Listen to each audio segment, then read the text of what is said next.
Kalyanpur RD ব্লকের অন্তর্গত দক্ষিণ দুর্গাপুর এলাকার কলাবাগান থেকে রতিয়া উপস্বাস্থ্য কেন্দ্র পর্যন্ত বিগত দিনে দীর্ঘ প্রায় 3 কিলোমিটার রাস্তার কাজ হয়েছিল। মূলত প্রধানমন্ত্রী গ্রাম সড়ক যোজনা প্রকল্পে নির্মাণ করা হয়। তারপর থেকেই সেই রাস্তাটির তেমন মেরামত হয়নি, যার ফলে বহুদিন ধরে বেহাল অবস্থায় রয়েছে। আজ প্রধানমন্ত্রী গ্রাম সড়ক যোজনা প্রকল্পের আধিকারিক সহ তেলিয়ামুড়া মহকুমার পিডব্লিউডি ইঞ্জিনিয়ারকে সঙ্গে নিয়ে সেই রাস্তার বিভিন্ন ভাঙন জায়গা পরিদর্শন করেন বিধায়ক পিনাকি দাস চৌধুরী।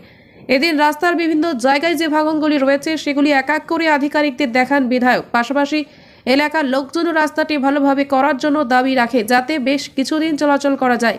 গোটা বিষয় নিয়ে বিধায়ক বলেন, বহুদিন ধরে রাস্তাটির জন্য এলাকার মানুষজন দাবি করছিল যে রাস্তাটির জন্য মেরামত করে দেওয়া হয়। আজ তার জন্য আধিকারিকদের সঙ্গে নিয়ে রাস্তা পরিদর্শনে এছাড়াও এলাকার লোকজনের কথা চিন্তা করে আধিকারিকেরা জানান আগামী 7 দিনের মধ্যে মেরামত করার কাজে হাত লাগাবে আশ্বাস দেন। অ্যাকচুয়ালি আজকে ওই পিএমজিএসওয়াইয়ের একটা রাস্তা নিয়ে ভিজিটে গেছি এমএলএ সাহেব স্যার সহ। তো রাস্তাটা 5th ইয়ার মেনটেনেন্স চলছে। তো এনবিসিসির যারা আধিকারিক আছেন তারাও ছিলেন উপস্থিত। রাস্তাটার খুব খারাপ অবস্থা।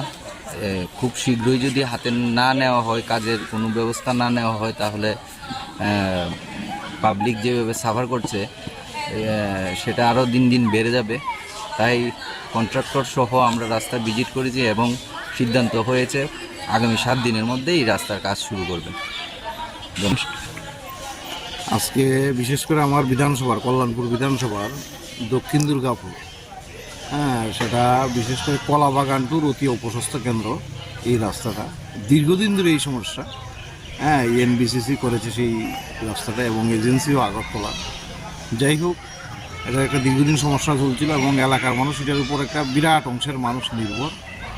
রতিয়া দ্বাদশ শ্রেণী বিদ্যালয় এই রাস্তা দিয়ে স্টুডেন্টরা আসে, বা কল্যাণপুর সিএসসি সেন্টার বা কল্যাণপুর বাজার এই রাস্তায় নির্ভর। কিন্তু রাস্তাটা সারাই করার মতো ব্যবস্থা তৈরি হচ্ছিল না বিভিন্ন কারণে। যাই হোক, পরবর্তী সময়ে আমরা যেমন আমাদের পিডব্লিউডি এক্সিকিউটিভ সাহেব সুব্রতবাবু তেলিয়ামুড়া, উনি এসেছেন, জয়েন করেছেন এবং ওনার সঙ্গে আলোচনা করেছি, এক্সিকিউটিভ সাহেবের সঙ্গে আলোচনা করেছি। উনি নিজে সুব্রতবাবু আগরতলা পিএমজিওয়াই এবং এনবিসির সঙ্গে কথা বলে একটা জয়েন্ট ভিজিট আজকে হয়েছে। এজেন্সিও এসেছিল এবং খুব ভালো সিদ্ধান্ত হয়েছে, সুন্দর সিদ্ধান্ত হয়েছে, খুব তড়িৎ গতিতে।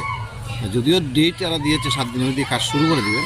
যাই হোক, এই যে শুরুটা হবে এটা অত্যন্ত গ্রামবাসী খুশি এবং আমি নিজেও খুশি যে খুব তাড়াতাড়ি এই সমস্যার সমাধান হতে যাচ্ছে এবং আগামী দিনে এলাকাবাসী উপকৃত হবে। আমরা চাই, এটাই ডিপার্টমেন্টও চাই, আমরাও চাই, সরকারও চাই যে মানুষের সুযোগ সুবিধা যাতে মানুষের ব্যবহার করতে পারে, পরিষেবা সঠিকভাবে পায়, তার জন্যই দপ্তর এবং সরকার একসঙ্গে মিলে কাজ করে।